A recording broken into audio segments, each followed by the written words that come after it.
Hi everyone. So welcome to lecture 5 GS2 polity. ठीक है।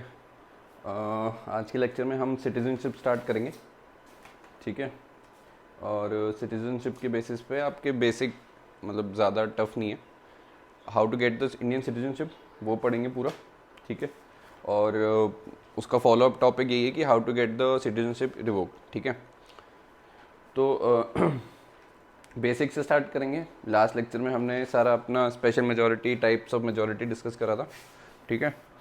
तो आज के लेक्चर में सिटीजनशिप हाउ टू गेट, इसके 5 तरीके हैं। ठीक है। बर्थ, लीनिएज, डिसेंट जिसे कहते हैं। ठीक है। Territorial, registration and naturalisation. ठीक है। तो ये 5 तरीके से सिटीजनशिप मिलती है, वो सब पढ़ेंगे हम। ठीक है। लक्ष्मीकांत के अंदर चैप्टर 6 है, पूरा रेफरेंस के लिए डिटेल में देख सकते हो। कॉन्सेप्ट यहाँ से बना लो, उसके बाद बुक रेफर करोगे तो it will be very easy. Piece of cake है, ज़्यादा कुछ कॉम्प्लिकेटेड है नहीं। ठीक है। और सिटीजनशिप रिमूव के 3 तरीके होते हैं बेसिकली, रिनंसिएशन, टर्मिनेशन और डिप्रीवेशन। ये पढ़ लेंगे, ज़्यादा कुछ कॉम्प्लिकेटेड है नहीं। रिनंसिएशन मतलब इसमें आप वॉलंटरी खुद दे रहे हो, टर्मिनेशन में गवर्नमेंट विल, और डिप्रीवेशन। ठीक है। यहाँ पे आप खुद से सिटीजनशिप छोड़ रहे हो, टर्मिनेशन के अंदर गवर्नमेंट आपकी सिटीजनशिप कैंसिल कर रही है। ये एक तरीके का मतलब it's not a punishment, not punishment. ठीक है। फॉर एग्जांपल आपने ड्यूल सिटीजनशिप ले ली, ठीक है, आप कनाडा के सिटीजन बन गए, तो गवर्नमेंट आपकी सिटीजनशिप कैंसिल कर देगी। डिप्रीवेशन के अंदर it's a form of punishment, form of punishment. ठीक है। इसका एग्जांपल याद रखना, विजय माल्या। ठीक है। 7 साल से ज़्यादा आप बिना किसी वैलिड रीज़न के इंडिया से बाहर हो, एंटी इंडिया एक्टिविटीज़ का पार्टिसिपेट हो, तो उन सब केस में गवर्नमेंट डिप्रीवेशन लगा के आपको आपके सिटीजनशिप के जो राइट्स है उससे डिप्राइव कर सकती है। वह एक तरीके का फॉर्म ही होता है। ठीक है। तो ये मेन चीज़ें हम डिस्कस करेंगे आज के लेक्चर में। रेफरेंस जो है, जो पढ़ के आप पूरा कंक्रीट कर सकते हो अपना कॉन्सेप्ट, वो है चैप्टर 6 इन लक्ष्मीकांत। सिटीजनशिप करके प्रॉपर एक चैप्टर है। ठीक है। तो लेट्स स्टार्ट। सो सिटीजनशिप का जो बेसिक फंडामेंटल है वो आपका रेसिडेंट से स्टार्ट हो रहा है। ठीक है। Concept citizens. ठीक है।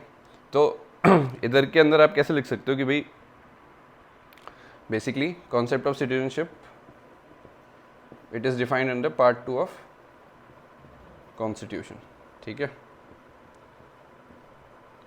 देन जो सिटीजन्स हैं, ठीक है, उनसे पहले आपका residents of India,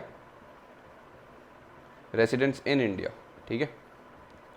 part 2 of constitution पूरा आपका सिटीजन के ऊपर है। Now moving forward, second point, residents in India can be bifurcated into 2।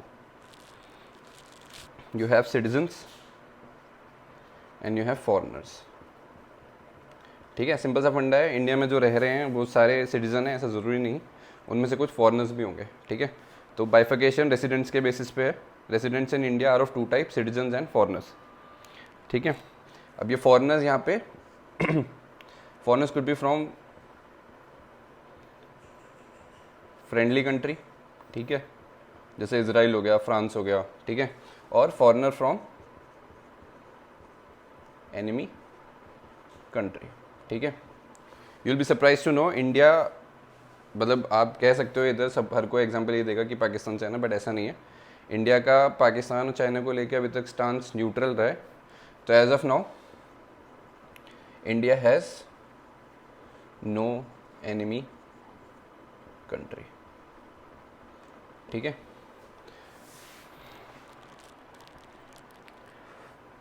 इसको याद रखना, फ्रॉम एनिमी कंट्री और from friendly country. As of now India has no enemy country. ठीक है। अगर इस केस में होता, ठीक है, लेट्स से any if a foreigner is from any enemy country, let's say x, enemy country let's say x, ठीक है, तो उसका जो सिटीज़न है, जो यहाँ उसका जो सिटीज़न है जो इंडिया में एज अ फॉरेनर रह रहा है, उसकी ये कैटेगरी होती है, that is defined as enemy alien, ठीक है, एनिमी एलियन। ये उसी केस में है जब इंडिया किसी एक कंट्री को एनिमी कंट्री डिक्लेयर करे और उस कंट्री का सिटीज़न इंडिया में एज अ फॉरेनर रह रहा है या आया है, ठीक है, तो उसे हम एनिमी एलियन कहते हैं। एनिमी एलियन में लिख लो, citizen from enemy country living in India is called enemy alien, ठीक है।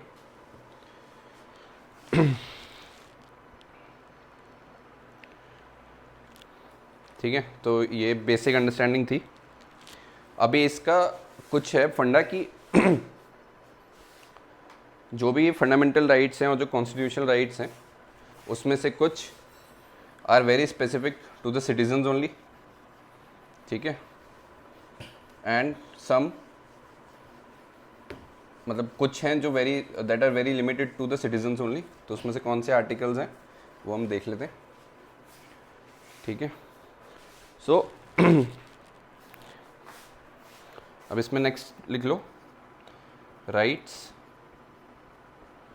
Fundamental rights plus constitutional rights which are only for citizens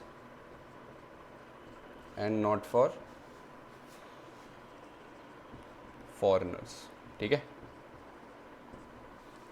अब इसमें जो फंडामेंटल राइट्स हैं आपके, जो सिर्फ और सिर्फ सिटीजन्स के लिए हैं, 2000 और आर्टिकल 15, 16, 19, 29 और 30, ठीक है, 15, 16, 19, 29, 30। अब आर्टिकल 15 क्या है आपका? It is discrimination, against discrimination, ठीक है। 16 है article, that is for your employment, ठीक है। 19 जो आर्टिकल है that is your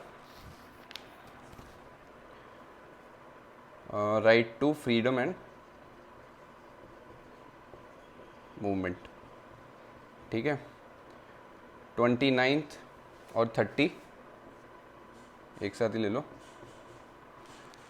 culture and education rights. अभी फंडामेंटल राइट्स आगे पढ़ेंगे तो और पता लग जाएगा। कल्चरल एंड एजुकेशनल राइट्स, ठीक है। तो ये जितने हैं, these are fundamental rights which are limited to citizens and not to the foreigners. अब एक कॉन्स्टिट्यूशन राइट भी है, ठीक है। कॉन्स्टिट्यूशन राइट कौन सा वाला है? Article 326 sorry, citizen article 326 which is right to vote and election contest, ठीक है। अब ये भी सिर्फ सिटीज़न के लिए है, फॉरेनर्स यूज़ नहीं कर सकते, बट इसमें याद रखना राइट टू वोट वाला जो है that is applicable for NRIs also, ठीक है, बिकॉज NRI सिटीजन ही है, non residential Indian who have the voting rights, but article 326 is not applicable for the foreigners, ठीक है। अब यहाँ पे एक ट्रिक क्वेश्चन ऐसे बनता है कि जो राइट टू एजुकेशन है 21A, is it applicable for foreigners और it is only limited to citizens, ठीक है। तो क्वेश्चन एस्ट्रिक लगा लेना, right to education is applicable only for citizens और फॉरेनर्स ऑल्सो,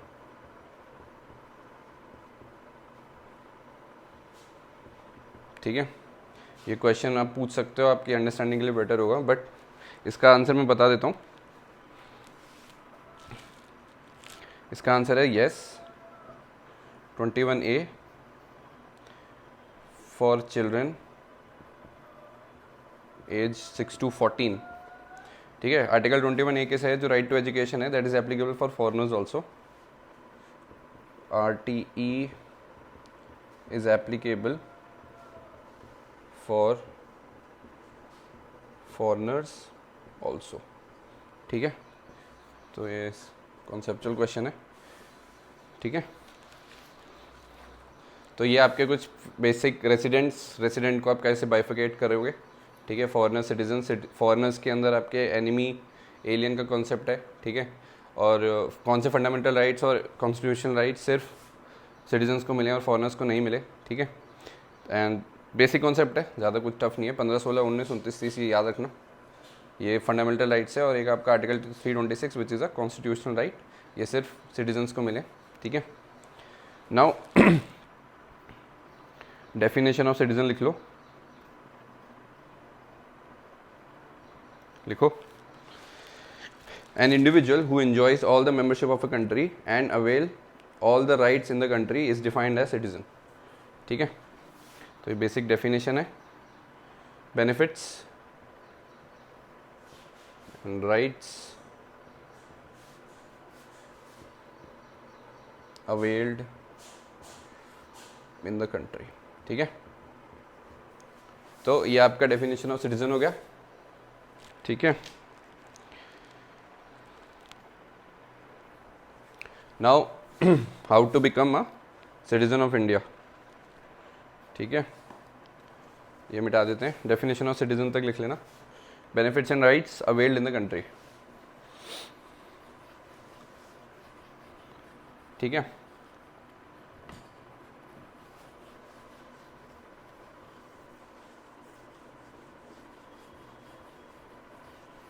आप लोग जल्दी जल्दी व्यूज़ दोगे, सब्सक्राइब करोगे, तो फिर मैं डिजिटल बोर्ड भी ला सकता हूँ, ठीक है। So okay, coming back to the topic.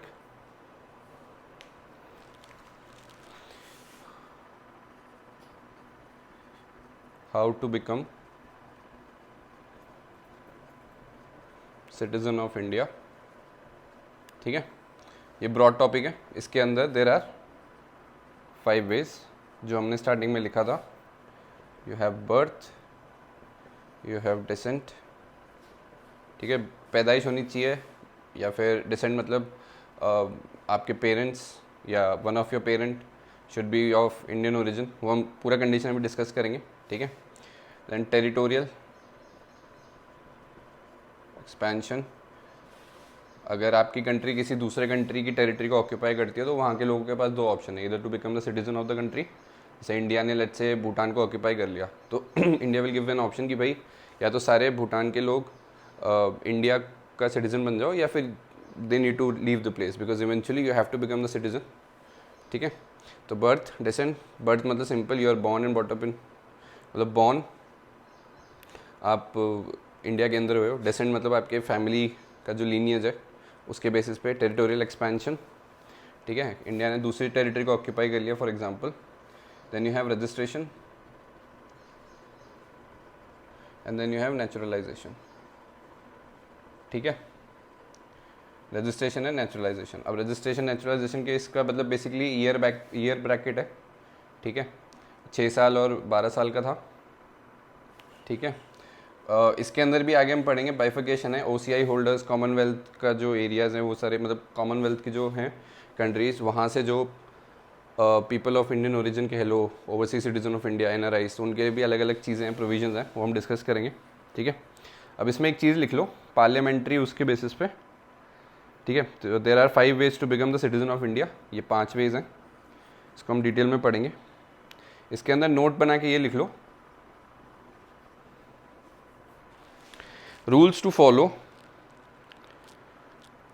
follow are not mentioned in the constitution to become the citizen of India, but the rules are followed in a detailed manner in the parliamentary law, ठीक है।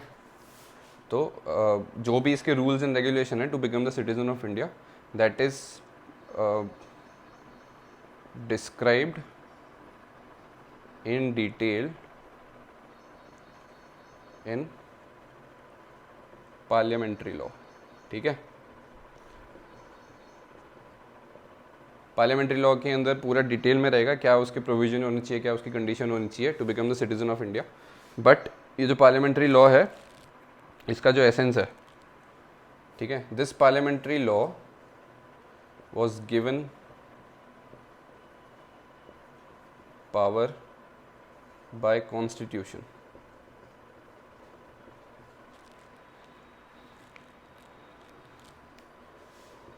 Under article 11 to create law for citizenship. ठीक है, अब फंडा क्या है, जो भी कंडीशंस हैं आपके मतलब सिटीजनशिप लेने की या सिटीजनशिप रिवोक करने की, वो सारा आपके पार्लियामेंट्री लॉ में डिस्क्रिप्टिव मैनर में, बट पार्लियामेंट को वो पावर देना, ठीक है, कि आप आके एक रूल बनाओ सिटीजनशिप के रिलेटेड, वो कॉन्स्टिट्यूशन से डिराइव्ड है। ठीक है, अंडर द आर्टिकल ऑफ 11। ठीक है, डेफिनेशन ऑफ लॉ है ये, डेफिनेशन ऑफ लॉ।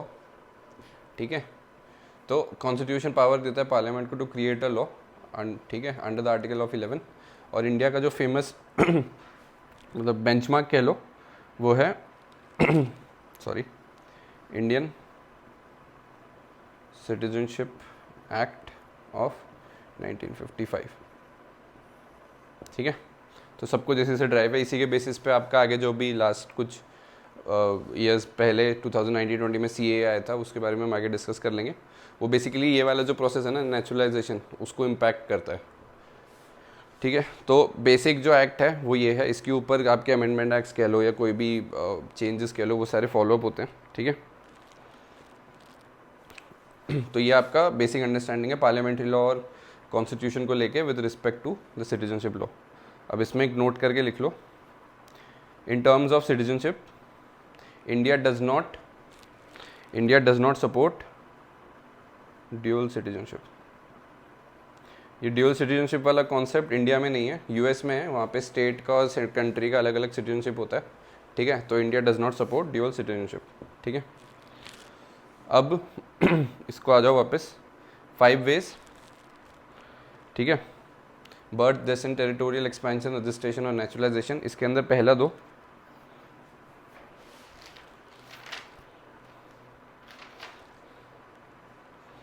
ठीक है,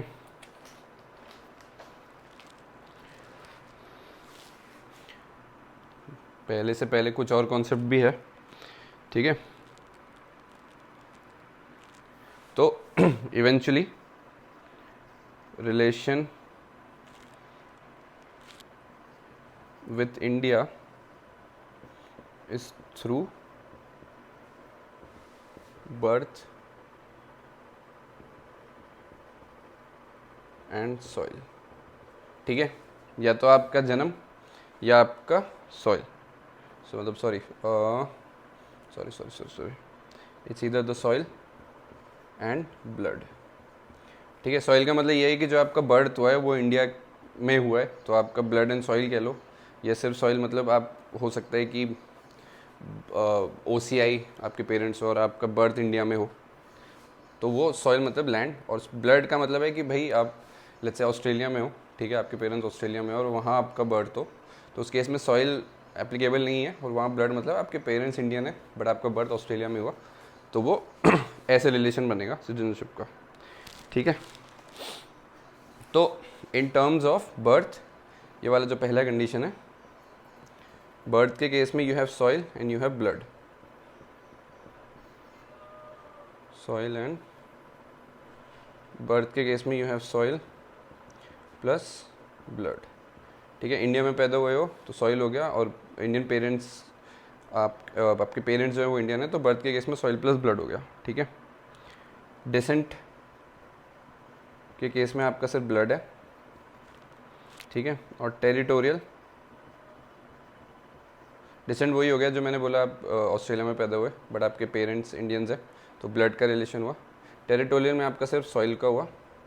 ठीक है, you are expanding your territory and you are capturing the other countries territory. ठीक है, तो उस केस में ये हो गया। ठीक है, तो ये तो 3 आप कैसे हो गए। बाकी आपका नेचुरलाइजेशन एंड रजिस्ट्रेशन, इसका कॉन्सेप्ट कुछ नहीं है, इसमें लिविंग इन इंडिया। ठीक है, इसका कॉन्सेप्ट सिर्फ और सिर्फ सॉइल से रिलेटेड, मतलब सिर्फ और सिर्फ सॉइल से रिलेटेड नहीं है। ठीक है, these bore are dependent as how a person is living in India and for how long. ठीक है, तो एक टर्मिनोलॉजी है जो लिख लो आगे, Indian citizenship is based on just सॉली concept and just sanguine concept, ठीक है। तो Indian citizenship is based on JUSSOLI, ठीक है, जस्ट सॉली एंड जस्ट सैंगवाइन, ठीक है। So just solely is law of soil, and this is law of blood, ठीक है। Concept वही है, it's just a fancy word to describe, but याद रख लेना, प्रीलिम्स में आ सकता है। जस्ट सॉली में आपका वही सॉइल वाला फंडा हो गया, जस्ट सैंगवाइन में आपका लॉ ऑफ ब्लड हो गया, ठीक है। तो नाउ 5 वेज में से पहला वाला जो वे है 5 वेज बर्थ वाला, उसकी एडिंग दो, सिटीजनशिप बाय बर्थ, ठीक है।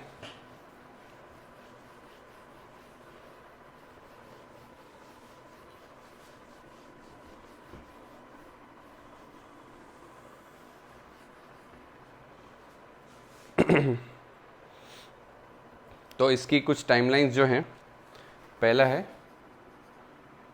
सिटीजनशिप बाय बर्थ, ठीक है। इसमें क्या है, 3 टाइमलाइंस ऐसे है। फर्स्ट इज योर 26 जैन 1950 से लेकर less than equals to 4th of July 1987। Then second है 4 जुलाई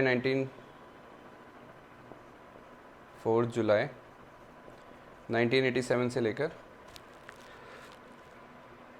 3rd December 2004, 3rd December 2004, और जो थर्ड है that is your greater than 3rd December 2004, ठीक है। अब इन टाइमलाइंस का मतलब क्या है, इंडियन सिटीजनशिप एक्ट जो आया था वो 1955 में आया था, बट फर्स्ट के लिए जो टाइमलाइन है वो 1950 से 1987 तक है, ठीक है। तो what does this first means, by birth के अंदर जो कैटेगरी बनती है वो ये बनती है, anyone who is born in India irrespective of their parents nationality, ठीक है। फर्स्ट वाला है आपका anyone born in India irrespective of their families, irrespective of their parents nationality, ठीक है। तो 1987 तक जो भी इंडिया में पैदा होता है कि भाई उसके माँ बाप किसी भी कंट्री के हों, उसको सिटीजनशिप दे दी जाएगी, दिस वाज द लॉ, ठीक है। इसका अब्यूज़ बहुत ज़्यादा था बिकॉज जो माइग्रेंट्स का इन्फ्लो था उसमें कई, जैसे 1971 में माइग्रेंट्स का फ्लो था, उसमें से कई जो लोग आए वो they were part of Bangladesh, but eventually they were few who were born in India who were having the parents who were having the Bangladeshi parents, ठीक है। तो वहाँ पे जो डेमोग्राफिक चेंजेस होने लग गए, ठीक है, जिस एरियाज़ में माइग्रेंट्स आए, ठीक है, इमिग्रेंट्स आए, ठीक है, रेफ्यूजी जो क्राइसिस हुआ, तो उस केस में जब पॉपुलेशन बढ़नी स्टार्ट हुई तो वहाँ पे डेमोग्राफिक चेंजेस आए, एंड इवेंचुअली जो इकोनॉमिक रिसोर्सेज हैं इंडिया के वो इम्पैक्ट हुए because you have a sudden rise in the population. तो 1987 तक तो सिर्फ इकलौता ये रूल था इन केस ऑफ बर्थ, ये फिर 1987 के बाद बदला, ठीक है। नाउ 1987 से लेकर 2004 तक का जो रूल था वो एनीवन बॉर्न इन इंडिया, ठीक है, विथ ईदर पेरेंट, ठीक है, मतलब ईदर पेरेंट मदर और फादर बीइंग इंडियन, ठीक है। अब 1987 से लेकर 2004 तक जो रूल था वो ये था कि आप इंडिया में पैदा हुए हो और आपके जो पेरेंट्स हैं उनमें से एक इंडियन का होना ज़रूरी है, तो ही आपको सिटीजनशिप मिलेगी, ठीक है। अब इस केस में क्या हुआ, इसका जो नेगेटिव फ्लो था वो ये था कि क्रॉस बॉर्डर जो मैरिजेस थी वो होने लग गई, ठीक है। जो आपका जम्मू एंड कश्मीर वाला एरिया था वहाँ पे ये प्रैक्टिस होने लगी, जो बांग्लादेश वाला बॉर्डर था, कि भाई people who use to come get married here and then the children will be born, तो ही और she will be the citizen of India because one of the parent is Indian, और दूसरे parent की nationality से फ़र्क नहीं पड़ता, ठीक है। So this was again corrected. ये जो वर्स फर्स्ट सेकंड थर्ड है ये सारे चेंजेस है रूल के, ठीक है। तो पहले आपके 1987 तक एक ही रूल था, फिर वो बदला, वो 1987 से लेकर 2004 तक आपका ये वाला रूल फॉलो हुआ जिसमें one of the parent needs to be the Indian citizen, ठीक है। फिर उसके बाद अब बर्थ के केस में 3 दिसंबर 2004 के बाद से रूल क्या था, born in India and both parents should be Indian, ठीक है। तो इसके अंदर मदर प्लस फादर, ठीक है। तो इसको ऐसे ही लिख लो। पहला था ना anyone in born in India respective of parents nationality, second was born in India with either parent father और mother being an Indian citizen, ठीक है। ये चेंजेस क्यों आए जो फर्स्ट वाला था ऑब्वियसली उसका ड्रॉबैक ये था कि बहुत ज़्यादा 1971 का ऐसा बेस लाइन देखो तो अब बहुत ज़्यादा रिफ्यूजी क्राइसिस हुआ जिसमें डेमोग्राफिक चेंजेस हुए and there was a sudden rise in population count. उसको एड्रेस करने के लिए सेकेंड वाला लेके आए, ठीक है। Either of the parent should be Indian. इसका ड्रॉबैक क्या था कि भाई क्रॉस बॉर्डर मैरिजेस थी वो बढ़ गई, ठीक है। People who used to come in India, ठीक है, get married and then their children will become the citizen of India. इसको एड्रेस करने के लिए थर्ड आया कि born in India and both the parents should be Indian, ठीक है। अब इसमें एग्जम्पशन भी है, ऐसा नहीं है, you have multiple cases in which one of the parent could be from the different citizenship, ठीक है। तो उस केस में इसके अंदर एस्टेरिक मार्क कर लो, एक्सेप्ट दोज लिखो, except those it exemption is given to those who marries person from another country, and in that case the only condition is that the spouse should not be an illegal immigrant, ठीक है। illegal immigrant नहीं होना चाहिए, ठीक है। बहुत से हो सकते हैं कि भाई पर्सन इन इंडियन, और कोई जैसे आप कई बार ऐसे देखते हो कि a person from India married someone from Russia और फ्रॉम यूके, ठीक है। तो उस केस में if the person who is a citizen of other country is not an illegal immigrant, ठीक है, प्रॉपर डॉक्यूमेंटेशन के थ्रू आया है, then he or she got married and then the citizen who is born in India will be given the citizenship, ठीक है।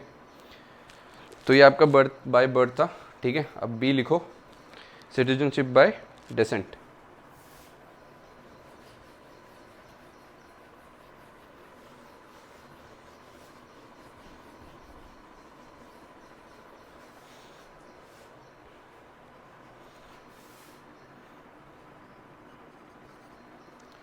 Citizenship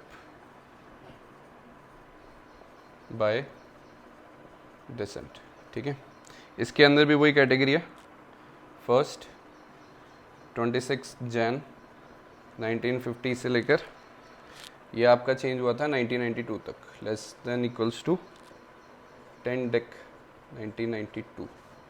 then second जो चला वो आपका 10 डेक 1992 से लेकर लेस देन इक्वल्स टू 3 दिसंबर 2004, और थर्ड आपका ग्रेटर देन 3 दिसंबर 2004, ठीक है। अब इसमें पहला वाला जो था इसमें लिख लो, सिटीजनशिप बाय डेसेंट का क्या मतलब है। If you are a citizen by descent that means your birth was outside India, ठीक है। वो हमने जस्ट सैंगवाइन और जस्ट सॉयली वाली बात करी थी, वो यही है कि आपका बर्थ है वो इंडियन बाउंड्री के अंदर नहीं, इंडियन बाउंड्री से बाहर हुआ है, ठीक है। अब इसमें बॉर्न आउटसाइड इंडिया, ठीक है। अब इसमें जो पहला कंडीशन है वो ये है, इसमें लिखो born outside India with Indian father, then you can get Indian citizenship by descent. You are born in let's say Australia, ठीक है, and your father is Indian, तो देन सिटीजनशिप मिल जाएगी, ठीक है, even if you are born outside India, ठीक है। तो this was the first condition, 1950 से 1992 तक ये वाला रूल चल रहा था। नाउ सेकंड, ये फर्स्ट था। सेकंड, अब कई ऐसे केसेस थे जहाँ पे people who were getting married to the people from another country, तो उस चीज़ को एड्रेस करने के लिए you are born let's say Australia, ठीक है, मदर और फादर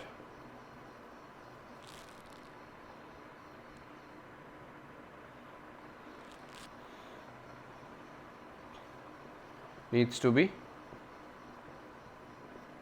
इंडियन, ठीक है।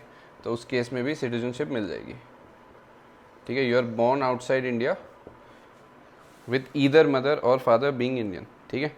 सो ये कंडीशन 2004 तक थी। अब 3 दिसंबर 2004 के बाद लेटेस्ट चेंज आया, ठीक है। अब इस केस में both mother and father needs to be Indian and you are born outside India, let's say Australia, ठीक है, then citizenship will be granted। इसके अंदर एक कंडीशन ये है, तीसरा पॉइंट लिख लो, born outside India to both Indian parents, then, ठीक है।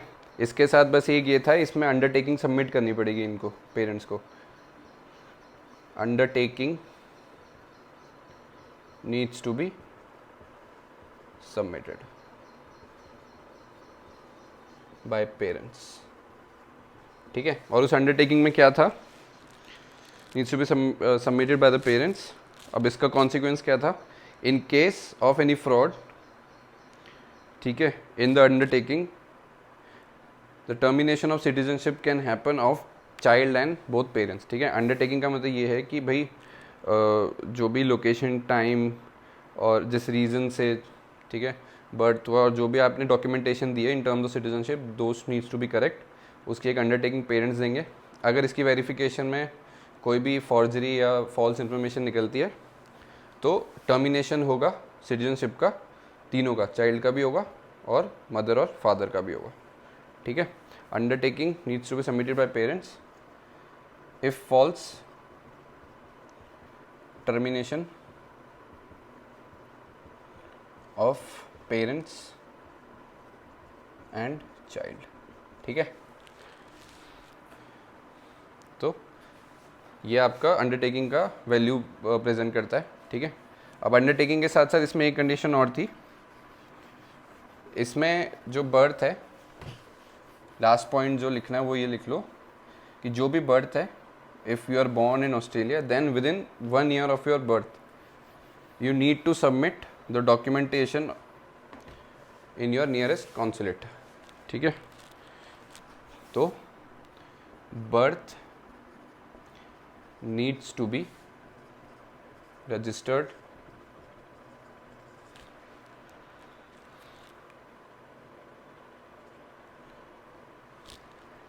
in Indian consulate, आप जिस भी कंट्री में रह रहे हो, with in 1 year of birth, ठीक है। तो ऑस्ट्रेलिया, जापान, स्पेन, कहीं भी हो, अगर आप, if a child is born, ठीक है, देन उसका जो रजिस्ट्रेशन है वो इंडियन कॉन्सुलेट में within 1 year of the birth needs to be done, ठीक है। So this was descent see territory, incorporation of territory है, टेरिटरी इनकॉर्पोरेशन, ठीक है। इसमें लिखो, when the new territory is acquired by India then people are given 2 choices, ठीक है। First choices is either to become citizen of India और to leave the place, ठीक है। तो सिंपल है, स्ट्रेट फॉरवर्ड है, इसमें ज़्यादा कुछ है नहीं, ठीक है। तो ये स्टार्टिंग के 3 थे। नाउ ऑल 3 इसको लिख लो, ABC, birth, descent, territory, all 3 together are called, above all 3 categories are called the natural, मतलब इसके थ्रू जो भी सिटीजन्स बनते हैं those are called natural born citizen, ठीक है, ABC, ठीक है। नाउ DNE लिख लो, रजिस्ट्रेशन एंड नेचुरलाइजेशन, ठीक है, क्योंकि इसका पहले थोड़ा जो 3 डिफरेंट टाइप के हैं, OCI, PIO, person of Indian origin, overseas citizen of India and NRI, वो हम समझते हैं, ठीक है। तो नेक्स्ट लिख लो DNE, naturalisation and registration for the citizenship of India, ठीक है, D&E, नेचुरलाइजेशन एंड रजिस्ट्रेशन, ठीक है।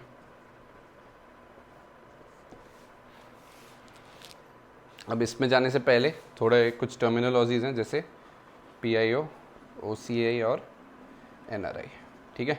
PIO is your person of Indian origin, person of Indian origin, ठीक है।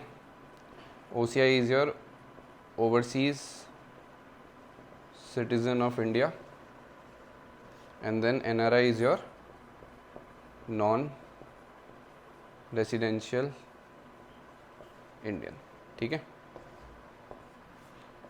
PIO, ठीक है। तो इसमें एक बेसिक डेफिनेशन लिख लो, PIO, in PIO parents were Indian, roots in India, ठीक है। सिटीजनशिप बंदे की कहीं की भी हो, बट उसके जो पेरेंट्स हैं, पेरेंट्स हैव इंडियन रूट्स, ठीक है। सिटीजनशिप ज़रूरी नहीं है, रूट्स इन इंडिया, ठीक है। बाद में जाके भले वो माइग्रेंट हुए दूसरे कंट्री और वहाँ जाके सिटीजनशिप ले ली, बट जो पेरेंट्स हैं उनकी जो इंडियन रूट्स हैं, parents are of Indian origin, मतलब कि भाई होता है ना कि दादा माइग्रेंट होगा ऑस्ट्रेलिया, फिर वहाँ पे जो उनके ऑफस्प्रिंग्स हुए, ठीक है, वो आपके होंगे ऑस्ट्रेलियन सिटीजनशिप, बट उनके होंगे Australian citizens, but they have the Indian roots, ठीक है। तो उस केस में पर्सन्स ऑफ इंडियन ओरिजिन का जो बंदा होगा, मतलब इनकी जो पेरेंट्स की जो औलादें होंगी, ठीक है, they will be the citizen of Australia, but they will be called as PIO, ठीक है। अब PIO का जो कंडीशन है वो ये है, PIO can travel to India 6 times in a year visa free, ठीक है। PIO होल्डर जो होगा वो ही और she can travel to India 6 times in a year and that too visa free, ठीक है। PIO के अंदर जो आपकी कैटेगरी होती है ना, वो ये भी होती है, जैसे आपके बांग्लादेश हो गया, इंडियन सब कॉन्टिनेंट वाले हैं, ठीक है, पाकिस्तान हो गया, सो दिस मीन्स इंडियन सब कॉन्टिनेंट, ठीक है। सेकंड लिख लो OCI,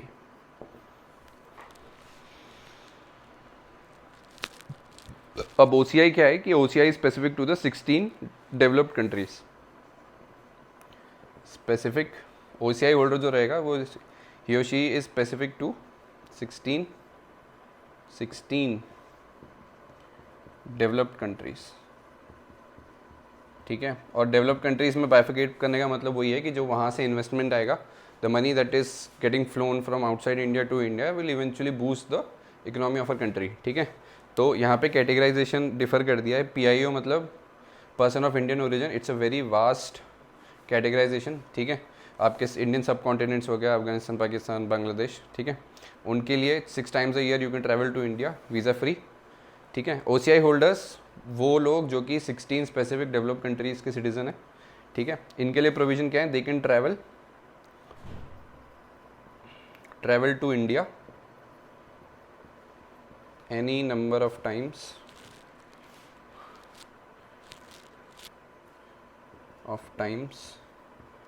वीज़ा फ्री। ठीक है, यहाँ पे जो छः बारी का रिस्ट्रिक्शन था वो यहाँ पे OCI होल्डर के लिए नहीं है। ठीक है, for India OCI is preferred over PIO because जो 16 डेवलप कंट्रीज़ में OCI का कार्ड मिलता है वहाँ से जो फ्लो ऑफ मनी है या जो भी इन्वेस्टमेंट आता है that is more beneficial to the India. ठीक है, अगर आप इसको कैटेगरी में समझना चाहते हो तो लेट्स से ये PIO है तो उसका एक सब पार्ट है OCI। ठीक है, तो ब्रॉड कैटेगरी इज PIO, उसके अंदर specific part is your OCI। ठीक है, अब नेक्स्ट लिख लो NRI। NRI में you can write only NRI can vote. NRI मतलब सिटीजन नहीं है, they are simply living abroad for work, education और एनी एक्सपेक्टेड रीजन्स। ठीक है, तो NRI में लिख लो only NRI can vote as NRI is the citizen of India. ठीक है, और PIO और OCI तो मैंने बताया वो सिटीजनशिप ले सकते हैं but they will be provided an OCI और PIO कार्ड। ठीक है, तो NRI एक सिटीजन है as compared to OCI and PIO। ठीक है, hence NRI have the right to vote. Next you right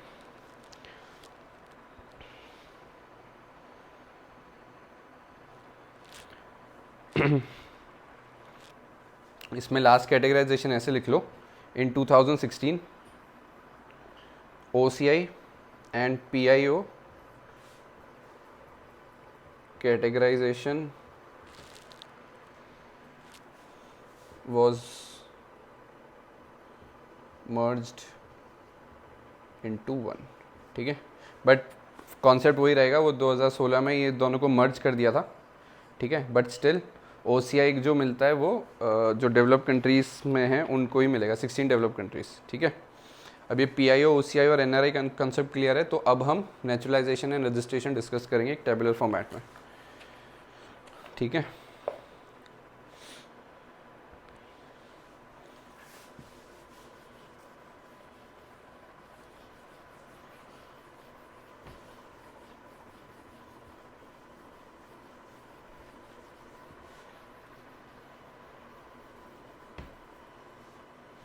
ठीक है, तो यहाँ पे अब लिख लो D and E, registration, naturalisation. ठीक है, अब इसमें बेसिकली क्या है इससे पहले जो 3 थे वो सारे बर्थ से रिलेटेड थे और एक आपका टेरिटरी हो गया। ठीक है, अब रजिस्ट्रेशन और नेचुरलाइजेशन में क्या है कि टाइम पीरियड डिफाइंड है कि कोई भी फॉरेनर जो इंडिया में 7 साल रह लिया या 12 साल रह गया उसको किस प्रोसेस के बेसिस पे सिटीजनशिप मिलेगी, वो इन दो में डिवाइडेड है। ठीक है, तो रजिस्ट्रेशन के थ्रू जो प्रोसेस है उसमें 7 years, for 7 years a person who is a foreigner needs to be in India. ठीक है, to at least get enabled for the citizenship. मैं ये नहीं कह रहा कि 7 साल के बाद उसको सिटीजनशिप मिल जाएगी, but this is the minimum requirement कि भाई बंदा 7 साल इंडिया में रहना चाहिए तो जाके उसकी जो सिटीजनशिप की रिक्वेस्ट है वो इनेबल होगी। आगे का प्रोसेस है कि वो मिलेगी नहीं मिलेगी, that is a different thing. तो time line is 7 years, naturalisation के केस में इट इज़ 12 ईयर्स। ठीक है, और जो CA आया था उसमें इस 12 साल को घटा के 6 कर दिया था, CA के through it was reduce to 6 years. ठीक है, तो रिलेट कर लेना। ठीक है, अब रजिस्ट्रेशन में सेकंड पॉइंट लिखो, foreigners living in India for 7 years before becoming eligible for citizenship. ठीक है, तो 7 साल आपको मिनिमम रहना है, उसके बाद आप एलिजिबल हो गए सिटीजनशिप एक्वायर करने के लिए। सेम इधर लिख लो, फॉरेनर्स लिविंग फॉर 12 ईयर्स। ठीक है, अभी रजिस्ट्रेशन वाला प्रोसेस 7 साल का, it is applicable for commonwealth countries. ठीक है, foreigners who are from commonwealth countries needs to be in India for 7 years minimum to become eligible for the citizenship. ठीक है, so this is registration is applicable for commonwealth for 7 years. Commonwealth के अलावा जितनी भी countries हैं उनके लिए 12 साल का रहेगा, जो CA के बाद वो 6 साल का कर देंगे, ठीक है। तो दिस इज़ फॉर कॉमनवेल्थ, इसमें लिख लो any condition which does not fulfil registration,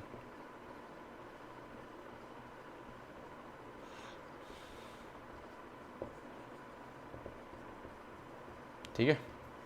तो ये आपका कॉमनवेल्थ के लिए है, और यहाँ आपका कोई भी कंडीशन जो रजिस्ट्रेशन को फुलफिल नहीं करती, ठीक है। अब लेट्स से कोई माइनर चाइल्ड है कॉमनवेल्थ कंट्री का, ठीक है। इसमें कंडीशन लिख लो, माइनर चाइल्ड ब्रैकेट में in under registration, minor child bracket whose parents are Indians, minor child whose parents are Indians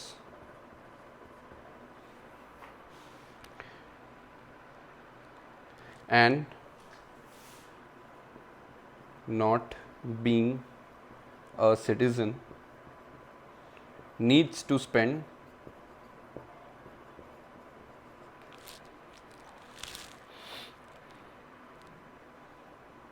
7 years to become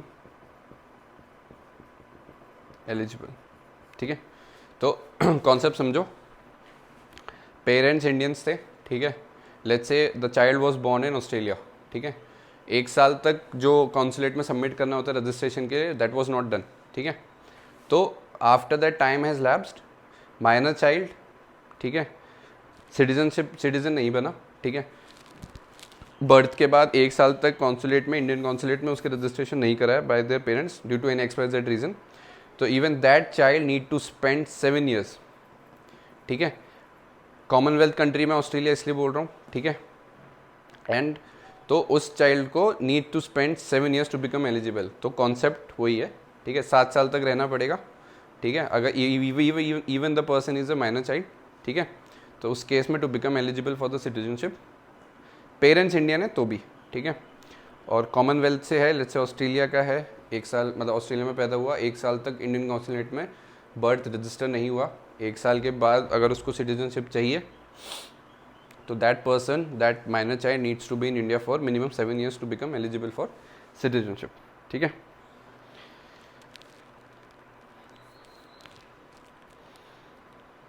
ठीक है, अब इस केस में लेट्स से एनी पर्सन, ठीक है, 12 साल की मिनिमम रिक्वायरमेंट है, ठीक है।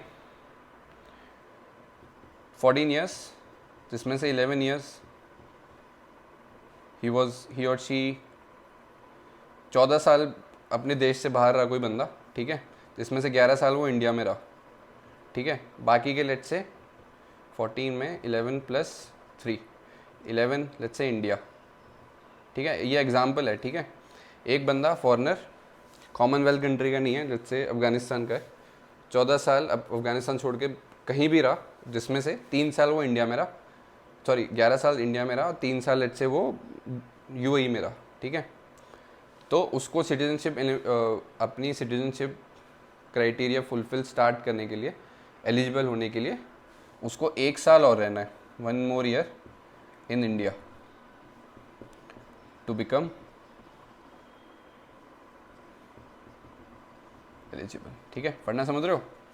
जैसे अफगानिस्तान का बंदा है, अफगानिस्तान छोड़ के भाग गया, ठीक है, इंडिया में 11 साल रहा, ठीक है। इंडिया में 11 साल रहने के बाद लेट्स से 3 साल वो ऑस्ट्रेलिया में रहा, 11 साल इंडिया में रहने के बाद और 3 साल ऑस्ट्रेलिया में रहने के बाद बंदा वापस आया, 1 साल लगातार रहा, तो 11 + 1 गिव्स इट 12, 12 साल कंप्लीट हो गए इंडिया में, भली वो रेगुलर रहा या इरेगुलर रहा उससे फ़र्क नहीं पड़ता।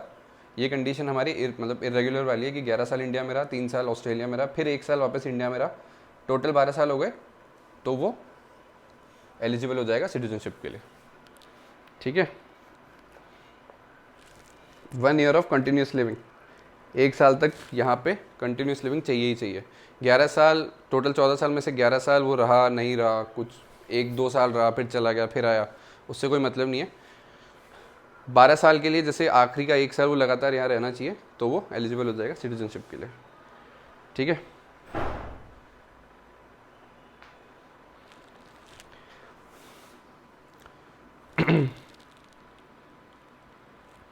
अब यहाँ कॉमनवेल्थ वालों के लिए 7 साल था, यहाँ लिख लो OCI होल्डर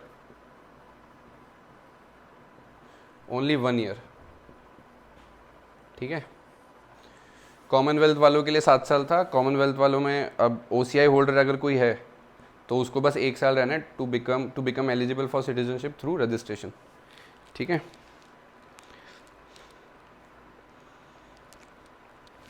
यहाँ लिख लो through CAA citizenship amendment act naturalisation was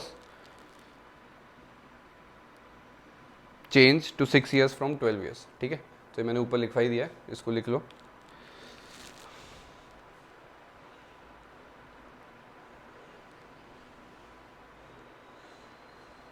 ठीक है, अब इसमें भी सेम वही कंडीशन है, कोई भी पर्सन लेट्स से कॉमनवेल्थ का था, OCI होल्डर नहीं है, ठीक है, ये 1 साल का है, ठीक है, 8 ईयर्स टोटल, 8 साल वो रहा नहीं रहा, उसमें से 6 साल ही और she was in India, 6 years in India, ठीक है।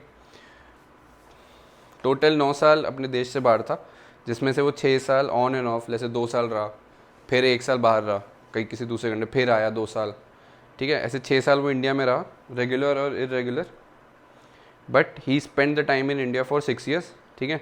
उसके बाद क्योंकि 7 साल में इनेबल हो जाएगा, तो आखिरी के 1 साल अगर वो रेगुलर रहा तो वो इमीडिएटली एलिजिबल हो जाएगा सिटीजनशिप के लिए।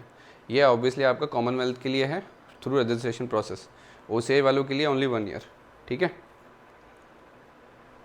डेट मतलब 1 साल के बाद इनेबल, मतलब आप अप्लाई कर सकते हो, उस ऐसा ज़रूरी नहीं कि अप्लाई करते मिल जाएगा, एलिजिबल हो गए तो आप अप्लाई कर सकते हो, एप्लीकेशन के बाद वो रिजेक्ट हो अप्रूव हो that is a different concept, but to become eligible this is the bare minimum 7 साल, और इधर नेचुरलाइजेशन में 12 साल, ठीक है।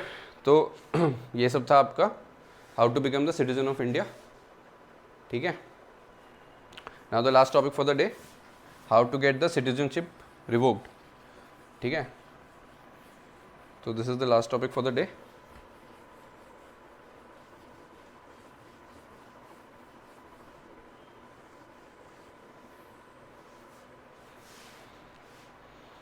To give the heading as loss of Indian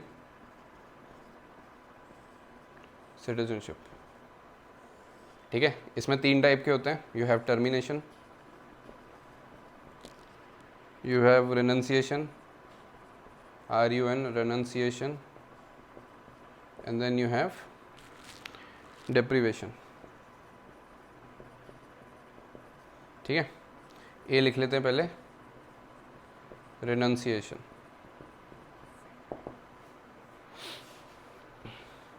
तो इसमें लॉस ऑफ इंडियन सिटीजनशिप या फिर रिमूवल, और यू कैन से कि कैंसिलेशन ऑफ इंडियन सिटीजनशिप, कुछ भी हेडिंग लिख सकते हो, ठीक है। तो there are eventually 3 ways to lose citizenship, ठीक है। First was in your renunciation, इसमें लिखो it is a voluntarily act, it is a voluntary act, ठीक है, it's a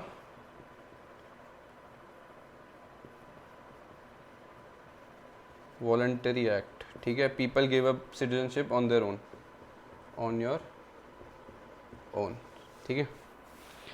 It is a voluntary act, ठीक है, and in this people eventually surrender their citizenship on their own, surrender citizenship on their own, ठीक है। This is your first renunciation। अब इसमें आप apply करोगे सिटीजनशिप रिवोक के लिए या सरेंडर करने के लिए, तो the final decision lies with the government, in this case government may और मे नॉट, गवर्नमेंट मे और may not accept your surrender, ठीक है। Final decision lies with the government only. इसमें एक प्राइम केस आया था MF हुसैन का, उन्होंने इंडियन सिटीजनशिप मतलब सरेंडर करके आई थिंक मिडिल ईस्ट की एक कंट्री थी, उसमें अपना सिटीजनशिप ले लिया था, ठीक है। तो वो एक केस आप पढ़ सकते हो रिनंसिएशन का, ठीक है। Final power lies with the government, government may और may not accept your surrender, ठीक है। अगर कोई फेमस पर्सनैलिटी सिटीजनशिप छोड़ के जा रहा है तो obviously government won't accept it, ठीक है। So this was your first renunciation, ठीक है। Now second is your termination, ठीक है। टर्मिनेशन में क्या है, इसमें लिखो if individual accept citizenship of other country without cancelling the Indian citizenship then, sorry, let me repeat, if individual accept the citizenship of other country without cancelling Indian citizenship by doing renunciation, then government of India will terminate the Indian citizenship, ठीक है। तो your individual is acquiring citizenship of other country without renunciating, ठीक है। मतलब अपनी citizenship छोड़े बिना आप दूसरे कंट्री की सिटीजनशिप ले रहे हो, तो उस केस में बिकॉज आप eventually you are promoting dual citizenship, right, which is not applicable, मतलब जो अलाउ नहीं है इंडियन डेमोक्रेसी के अंदर। तो अगर आपने रिनंसिएशन नहीं दिया और उसके बिना ही आप दूसरे कंट्री की सिटीजनशिप ले रहे हो, तो government holds the power to terminate your citizenship, ठीक है। Government will terminate your citizenship, ठीक है। इसमें नोट डाउन नहीं करना है कि गवर्नमेंट टर्मिनेट तो करिए but it is not a punishment, ठीक है। Government will simply cancel your citizenship and there is no legal punishment, कोई पनिशमेंट नहीं है, इट्स नॉट अ पनिशमेंट, ठीक है। ऐसा नहीं है कि गवर्नमेंट टर्मिनेट करिए तो उस पर फाइन लगेगा या कोई किसी लॉ के बेसिस पे आपको पनिशमेंट मिलेगी, ऐसा नहीं है, ठीक है। तो मतलब वही है, रिनंसिएशन में गवर्नमेंट मे और may not accept, but termination में आपका सिंपल है कि आपने दूसरे कंट्री की सिटीजनशिप ले ली बिना रिनंसिएशन थ्रू करे, तो गवर्नमेंट आपकी सीधा टर्मिनेट कर देगी citizenship and it's not a punishment, ठीक है। लास्ट लिख लो सी, डेप्रीवेशन। डेप्रीवेशन का प्राइम एग्जाम्पल विजय मान लिया, ठीक है। In this you write it is a punishment, deprivation is a proper punishment, this is C, punishment, ठीक है। टर्मिनेशन पनिशमेंट नहीं है, ठीक है। रिनंसिएशन में तो आप वॉलंटरी छोड़ रहे हो, तो this is voluntary, this is not a punishment, ठीक है। डेप्रीवेशन में इट इज़ अ पनिशमेंट। इसमें लिखो it's a punishment by depriving the citizen who has done a unlawful action, ठीक है। It is a punishment by depriving citizenship to a person who has done unlawful activity or anti India activity, ठीक है। इसमें लिखो if a person is out of India for more than 7 years without any valid reason, then government of India can cancel the citizenship, ठीक है। इस case में क्या है कि भाई बंदा 7 years से बाहर है, भगोड़ा कह सकते हो, जैसे विजय माल्या है, 7 years ही और she is out of India without any valid justification, ठीक है। Then in that case government can cancel his or her citizenship, ठीक है, विदाउट एनी वैलिड रीजन, ठीक है। Government can cancel citizenship.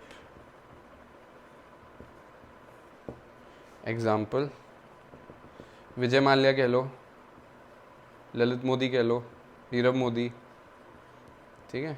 तो ये सारे एलिजिबल हैं पनिशमेंट दे सकती है गवर्नमेंट, ठीक है। इसके अंदर एक और कंडीशन लिखो, a person shows any disrespect towards the constitution और इंडल्ज इन इलीगल एक्टिविटी, ठीक है, और he or she is involved in a business of leaking critical information to the enemy country will eventually enable the government to go for this, to go with the deprivation process in revoking the Indian citizenship, ठीक है। सो ये हमारा citizenship था, ठीक है। Concept I guess समझ में आ गया होगा, नोट्स मैंने लिखवा दिए हैं। अब इसको फुल प्रूफ करने के लिए रेफ़र कर लेना लक्ष्मीकांत, ठीक है। चैप्टर 6 एक बार ही पढ़ोगे, सारी चीज़ें बहुत ही क्लियर कट वे में समझ में आ जाएंगी।